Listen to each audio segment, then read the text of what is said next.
मैं अभी हेलीकॉप्टर से यहाँ जब बाय रोड आ रहा था कुछ भी রিল থেকে রিয়েল দেশ বিদেশের বিভিন্ন ট্রেন্ডিং খবরগুলি জানতে আমাদের চ্যানেলকে সাবস্ক্রাইব করুন।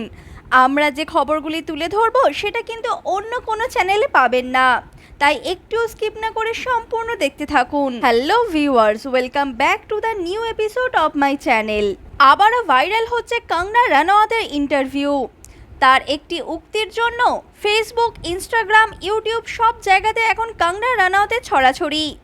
মনে হচ্ছে যে সোশ্যাল মিডিয়া নয়, কঙ্গনা মিডিয়া চলছে। অন্যদিকে তো আবার পশ্চিমবঙ্গের লোকসভা নির্বাচনে সভা করতে এসে রাস্তার ওপরে হেলিকপ্টার চালালেন প্রধানমন্ত্রী নরেন্দ্র মোদী।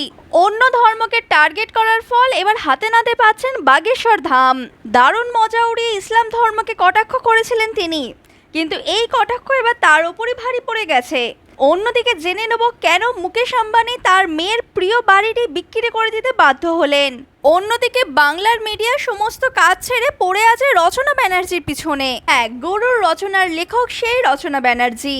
আবারও কি এমন কর্মকাণ্ড করলেন রচনা ব্যানার্জি? জানতে হলে পুরো ভিডিওটা দেখতে থাকুন।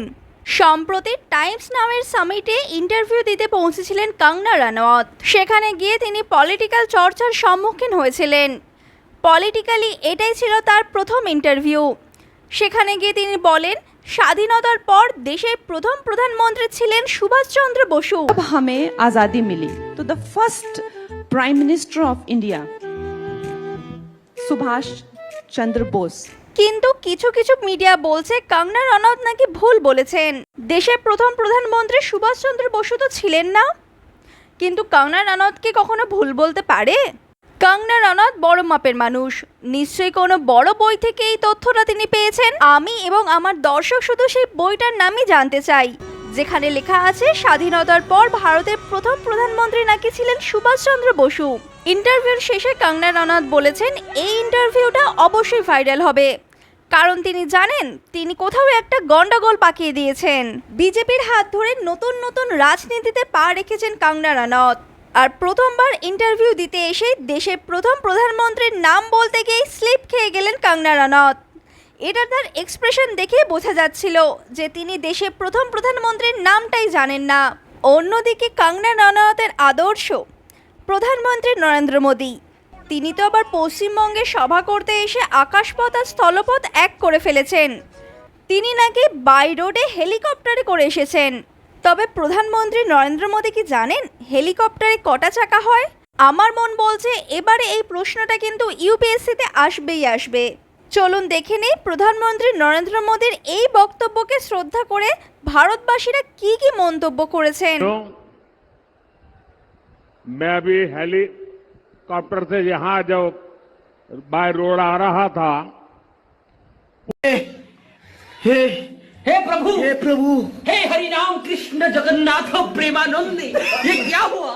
गला में पानी आ गया। আসছে পরবর্তী আপডেটে। 8 কোটি টাকার ব্র্যান্ড নিউ গাড়িতে চড়ে আলিয়া ভট্টকে নিয়ে লং ড্রাইভে বেরিয়ে পড়লেন রণবীর কাপুর। ভিডিও প্রকাশ পেতেই এই জুটির প্রশংসায় পঞ্চমুখ দর্শকেরা। এই জুটির সম্বন্ধে আপনারা কি বলতে চান অবশ্যই আমাকে কমেন্ট বক্সে কমেন্ট করে জানাতে থাকুন। অন্যদিকে এবার ইসলাম ধর্মকে কটাক্ষ করে ফ্যাসাদে পড়লেন বাবা বাগেশ্বর ধাম। তড়িঘড়ি তাকে লাইভে এসে ক্ষমা চাইতেও দেখা যায়।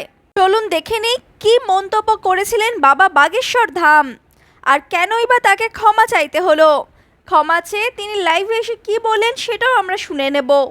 माइक पे हम इसलिए बोलते हैं, टीवी पर इसलिए बोलते हैं कि दुनिया को पता लगे अपने बजरंग बली भी अली के बाप हैं। हमें खेद है, मन में हमारी भी भावनाएं दुखित हैं, हमको भी दुख हुआ। इस प्रकार से नहीं जोड़ना चाहिए। उनके भगवान भी उनके लिए सर्वोपरि है, इसमें कोई संदेह नहीं। অন্যদিকে মেয়ের সবচেয়ে পছন্দের বাড়িটি 508 কোটি টাকায় বিক্রি করে দিলেন মুকেশ আম্বানি। লস অ্যাঞ্জেলেসে ছিল ঈশা আম্বানির সবচেয়ে পছন্দের ভিলা। সেখানে প্রিয়াঙ্কা চোপড়ার সাথে তাকে পার্টি করতেও দেখা গেছে অনেকবারই। এবার জেনিফার লোপেজকে সেই বাড়ি বিক্রি করে দিলেন মুকেশ আম্বানি। 508 কোটি টাকায় জেনিফার লোপেজ সেই বাড়িটি কিনে নিয়েছেন। চলুন দেখে নিই ঈশা আম্বানির সেই বিলাসবহুল বাড়ির কিছু ছবি।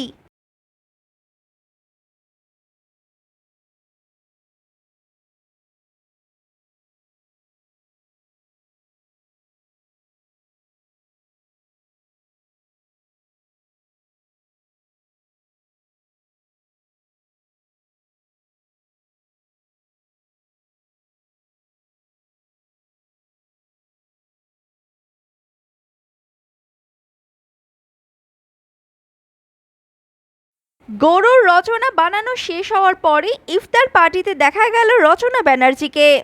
যদিও তার মুখের এক্সপ্রেশন দেখে স্পষ্ট বোঝা যাচ্ছিল তিনি খুব জ্বালায় পড়ে এইসব করছেন।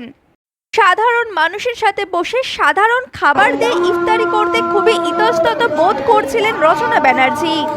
কিছুটা এরকমই কমেন্ট করছেন দর্শকেরা। চলুন এরকমই কতগুলো কমেন্ট আমি আপনাদেরকে পড়ে শোনাচ্ছি।